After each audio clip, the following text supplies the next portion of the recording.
Hey everyone, this is a look at the LEGO Creator 3-in-1 Blue Express miniature set, and I've included 3 boxes in this opening shot to really drive home the fact that you can only make one at a time of the 3 models that I'm going to show you. So I bought 3 different sets at one time so that I could build them together and also show some of them connecting. Let's look at the main build first. Obviously, it is a steam locomotive, and for its scale, I think it looks pretty good. I don't particularly like those wheels myself, but I understand the choice to go with those over the small rail-specific wheels because the rail-specific ones are much taller than that. Maybe they could have used 2 of those, or 2 pairs of those larger ones, and then 1 pair of these or something, but you know, it's a little bit of a compromise involved, but I think it makes sense. I understand it at least. Overall, just the build looks pretty good, but this does, as you can start to see from the side here, I've left just a little bit of gap in there to show you the modules involved in this. This does use the same mini or micro kind of modular system that they've developed for these small Creator 3-in-1 sets in the past year or 2. So you can take those pieces apart, and if you have any other sets from that series that use that same system, then you can plug these parts together with those other sets and those other pieces from those other sets. Now, with these tireless wheels, that doesn't work so well, to be quite blunt. It doesn't work well at all because it just doesn't fit together. It doesn't make sense to hook something with just wheels like that into, you know, a car chassis or a truck chassis or something. But they do roll, and using this size of wheel, which is very similar to the size that's used for the others, at least you can get them to be at a reasonable angle to each other. But you can also make other builds from this same set here by getting multiples of this set and put things together in different ways. So that's one way of assembling even just this particular model here. And then I could turn this around, do it that way alternately. But let's look at the first alternate full build. So this is an old passenger car, and this is made using the same pieces as the locomotive.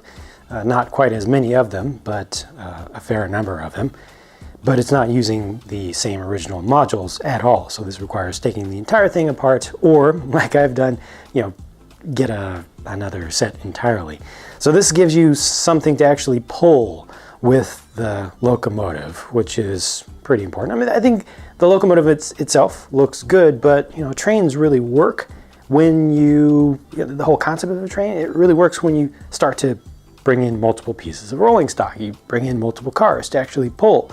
So you would like to see lots of these. Now this does look even more awkward to me than the locomotive because the whole cabin section is so narrow. It's 2 studs wide, has the same width as overall at the wheels as the locomotive, but the locomotive had a wider cab. You know, in total, it's actually a 4-stud wide cab. So this just looks a little bit awkward to me, especially from the front, but these are set up to be connectable together. So again, if you get 2 of this set at one time, then you can create something like this, which starts to look quite nice on display.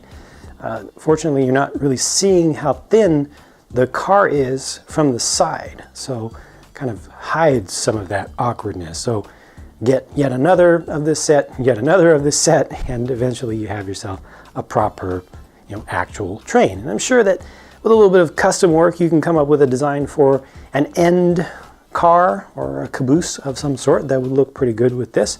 And you know, it has the standard ball joint there, so you can just continue to add to this as its own kind of system. And this car build here does use the modular system of sorts to allow you to add something else in between there if you want. So let's just test that out as it is right now. I'm just going to add in a piece of the locomotive instead in the center there.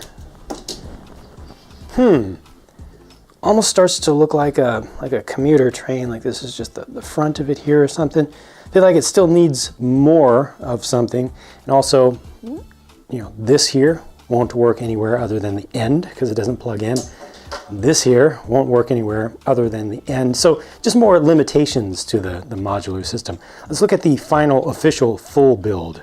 So this is trying to look kind of like a diesel electric locomotive of some sort. Not sure exactly what it's going for, but you can see the cab section of it, and the front is here on the left. This one is probably the most of a stretch for me to just see visually. I think it's the least interesting looking. I mean, it's got the long hood going across the back, which makes sense, and they try to bring in some detailing in it, but overall I'm personally just not that satisfied with this design here. I think it could have looked better. I don't know if they could have done something that looked markedly better with these same parts, but just as kind of a value add. Here's another thing that you can do with this set. I don't know, not the greatest thing, just to me personally. They did, you'll notice, have the coupler, not the ball end, but the opposite of a ball end on the back of this one, as opposed to what they did for the steam locomotive. And the idea there is that if you do get 3 of this set in order to build all 3 at the same time, then you can turn this into an end vehicle or end car.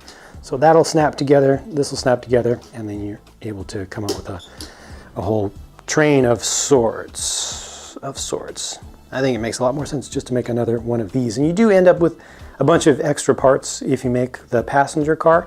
So maybe you can do some customizations with that, or you kind of add to the center of it, or add to the locomotive at the front if you want. The whole thing does kind of fit across a 4-stud wide track setup, but it really kind of straddles the tracks rather than running the wheels on the tracks.